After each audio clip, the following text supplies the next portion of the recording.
నమస్కారం city news సమాహారానికి స్వాగతం నా పేరు విశ్వనాథ్ ఎమ్మెల్సీ తానేపర్తి భానుప్రసాదరావుకు సుల్తానాబాద్ కాంగ్రెస్ మాజీ సర్పంచ్ల ఫోరం యూత్ కాంగ్రెస్ కార్యకర్తలు ఘన స్వాగతం పలికారు దుబ్బపల్లి వద్ద ఆయనకు కండువా వేసి అక్కడి నుండి బైక్ ర్యాలీ నిర్వహించారు సుల్తానాబాద్లో అంబేద్కర్ విగ్రహానికి పూలమాల వేసి నివాళులర్పించారు యూత్ కాంగ్రెస్ కార్యకర్తలు టపాసులు కాల్చారు పెద్దపల్లిలో జరిగే యూత్ కాంగ్రెస్ సమావేశానికి బైక్ ర్యాలీ తీశారు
వన్యప్రాణులను వేటాడి విక్రయిస్తున్న ఓ ముఠాపై పోలీసులు దాడి చేశారు సుల్తానాబాద్ మండలం పూసాల పరిధిలోని రైస్ మిల్లుల సమీపంలో మైదానంలో వలలు పెట్టి అడవి పావురాలను వేటాడి పడుతున్న ముఠాపై సుల్తానాబాద్ పోలీసులు దాడులు చేశారు పోలీసుల రాకను పసిగట్టిన ఆ వేటగాళ్లు పరారయ్యారు పోలీసులు 20 పావురాలు వలలు ఓ బైక్ను స్వాధీనం చేసుకున్నారు వన్యప్రాణులను వేటాడడం నేరమని చట్టపరమైన చర్యలు తీసుకుంటామని ఎస్ఐ జగదీష్ చెప్పారు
కొంతమంది వేటగాళ్ళు పావురాలను పడుతున్నారనే సమాచారం లాగా ఇక్కడికి వచ్చేసరికి వాళ్ళు పారిపోవడం జరిగింది. ఇక్కడ వలలు మరియు 20 పావురాలని పట్టుకున్నాం. వాటి యొక్క రెక్కలు విరిచిన కారణంగా అవి ఎగరు లేకపోతున్నాయి. వాటికి సరైన చికిత్స చేయించిన తర్వాత వాటిని వదిలేయడం జరుగుతుంది.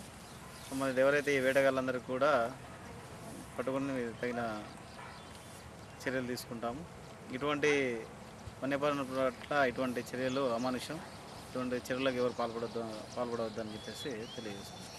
సుల్తానాబాద్ పూసాల పరిధిలోని ఓ రైస్ మిల్లో మే 2న పూసాలకు చెందిన చొక్కాల రాజేశం అనే రైస్ మిల్ ఆపరేటర్ ప్రమాదవశాత్తు చనిపోయిన విషయం తెలిసిందే. యాజమాన్యం రాజేశం కుటుంబానికి సోమవారం 50,000 రూపాయలను అందజేశారు. గత నెల మే 2 తారీఖున రైస్ మిల్ ఆపరేటర్ అయిన చొక్కాల రాజేశం ఎలివేటర్ షాక్ వల్ల మరణించాడు. దానికి గాను యజమాన్యం తరఫు నుంచి మేము 30 తారీఖు ఈరోజు వారికి 50,000 రూపాయలు ఇస్తున్నాం. సుల్తానాబాద్లోని ప్రాథమిక వ్యవసాయ సహకార సంఘం భవనం ప్రారంభానికి ముస్తాబయింది. ఆగస్టు 1న ప్రారంభించనున్నట్లు చైర్మన్ ఆకుల నరసయ్య చెప్పారు. KDCC bank chairman Konduri Ravinder Rao, MLA విజయరామరావులు ప్రారంభిస్తారని చెప్పారు.